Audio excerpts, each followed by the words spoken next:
صلوا علی الحبیب صلی اللہ علی محمد صلی اللہ علیہ وسلم۔ اللہ کی راہ میں مال خرچ کرنا یہ تو ایک ایسا عمل ہے کہ جو اللہ کی راہ میں مال خرچ کرتا ہے اس پر قسم کھائی جا سکتی ہے کہ اللہ کی راہ میں مال خرچ کرنے والے کا مال کم ہوتا نہیں بلکہ بڑھتا رہتا ہے۔ پیسہ، 2 پیسہ، روپیہ، 2 روپیہ، لاکھ، 2 لاکھ، کروڑ، 2 کروڑ، ارب، 2 ارب، جتنا بھی اللہ نے توفیق دی اپنی دعوت اسلامی پر خرچ کرے۔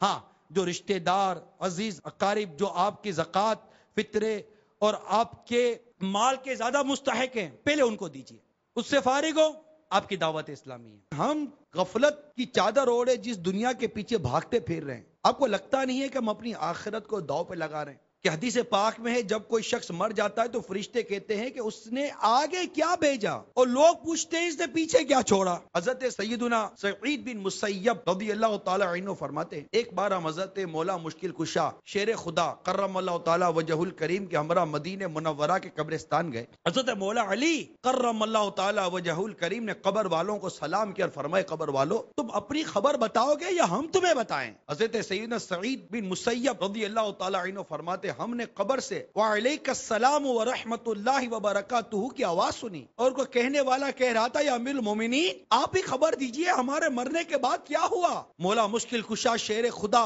کرم اللہ تعالی وجہ الکریم نے فرمایا سن لو، تمہارے مال تقسیم ہو گئے، تمہاری بیویوں نے دوسرے نکاح کر لیے، تمہاری اولاد یتیموں میں شامل ہو گئی، جس مکان کو تم نے بہت مضبوط بنایا تھا اس میں تمہارے دشمن آباد ہو گئے، اب تم اپنا حال سناؤ۔ یہ سن کر ایک قبر سے آواز آنے لگی یا امیر المومنین ہمارے کفن تار تار ہو گئے، ہمارے بال جھڑ کر منتشر ہو گئے، ہماری کھالیں ٹکڑے ٹکڑے ہو گئی، ہماری آنکھیں بہہ کر رخساروں پر آ گئی، اور ہمارے نتنوں سے پیپ بہ رہی ہے، اور ہم نے جو کچھ آگے بھیجا یعنی جیسے عمل کیے اسی کو پایا، جو کچھ پیچھے چھوڑا اس پہ نقصان ہوا۔ موت کی اس معاملے پر غور کیجئے جو عین قریب جس سے ہمارا واسطہ پڑنا ہے، سب کچھ چھوڑ کر چلے جانا، آخر کیا وجہ ہے کہ موت کا یقین ہونے کے باوجود ہم موت کی تیاری نہیں کر رہے؟ عبادت میں اتنی سستی کیوں ہے؟ آخر اللہ تبارک و تعالیٰ کے اس قدر احسانات ہم پر، اس کی شکر گزاری میں اتنی کمی کیوں ہے؟ آخر با تقاضا بشریت اگر گناہ سرزد ہو جائے تو توبہ میں اتنی تاخیر کیوں ہے؟ آخر ہو کیا گیا ہے؟ مرنا نہیں ہے؟ ہمیں تو موت کا تذکرہ بھی جھنجھوڑتا نہیں ہے۔ بڑی عجیب کیفیت ہے۔ سرکار صلی اللہ تعالی علیہ وسلم کو فرماتے سنا گیا جو شخص علم دین یعنی علم کی طلب میں گھر سے نکلتا ہے فرشتے اس کے اس عمل سے خوش ہو کر اس کے لیے اپنے پر بچھا دیتے ہیں۔ اب اس طرف توجہ کتنی، اتنے فضائل علم دین سیکھنے کے اور نہ سیکھنے کے نقصانات دیکھیے۔ آج ہم بازار میں بیٹھے ہیں تو ہمیں اپنے کاروبار اپنی نوکری کے حرام و حلال کی تمیز نہیں ہے، شادی ہو گئی نکاح کے متعلق علم نہیں ہے، طلاق کے بارے میں علم نہیں ہے، غیبت، چگلی، وعدہ خلافی، دھوکہ، جھوٹ، فریب کس کو کہتے ہیں، کیا ہے پتہ ہی نہیں، چگلی پتہ ہی نہیں، خاموشی کیسی عبادت ہے، خاموش رہنا کتنی عبادت ہے، کس طرح عبادت ہے پتہ ہی نہیں ہے، نظریں جھکانا یہ کتنی اہمیت کا حامل ہے پتہ ہی نہیں ہے، سنتوں پر عمل کرنے کے کتنے فوائد ہیں، اس کے کتنے فضائل ہیں، امامہ کے کتنے فضائل ہیں، داڑھی شریف کے کتنے فضائل ہیں، امامہ نہ پہننے کے حوالے سے کیا کیا ارشادات ملتے ہیں،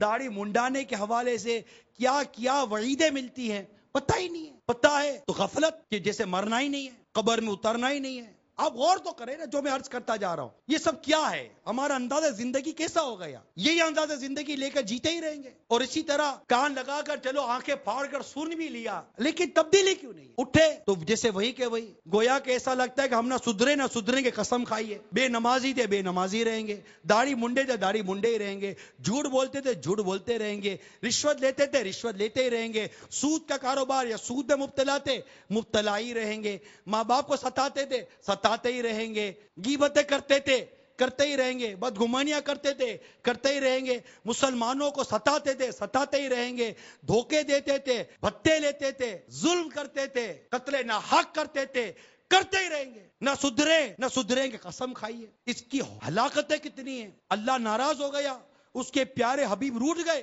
اللہ نہ کرے اللہ نہ کرے اللہ نہ کرے ایمان برباد ہو گیا، بغیر توبہ کیے مر گئے، کبھی سوچا ہے قبر میں کیا ہوگا، قیامت کے دن کیا ہوگا، اللہ ناراض ہوا قبر میں آگ لگ گئی کیا ہوگا، کون بچانے آئے گا؟ دولت جو یا ظلم سے کمائی، وہ عزت و شہرت جو اللہ کی نافرمانی سے حاصل کی، وہ خوف و دہشت جسے مسلمانوں کو ڈرایا دھمکایا، کیا کام آئے گا؟ ارے کبھی سوچا ہے؟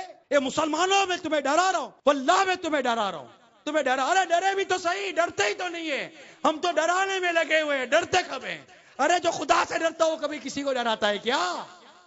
اور بنیادی وجہ جو ہے نا وہ ہے ہماری جہالت، علم دین نہیں ہے، قرآن درست پڑھ نہیں سکتے، قرآن کو درست سمجھ نہیں سکتے، علماء اہل سنت کی صحبت نہیں ہے، نیک متقی اور پارسا اور عاشقان رسول کی صحبت نہیں ہے، غفلت بری صحبتیں، گھومنے پھرنے والی صحبتیں، ناچنے گانے والی صحبتیں، فلمیں ڈرامے والی صحبتیں، ارے یہ انداز زندگی جی کر ہم جی کر بھی کتنا جی لیں گے؟ ایک دن مرنا ہے، آخر موت ہے، کر لے جو کرنا ہے، آخر موت، بس مرنا ہے، مرنا ہے، مرنا ہے، مرنا ہے، اس مرنے کی تیاری کرو۔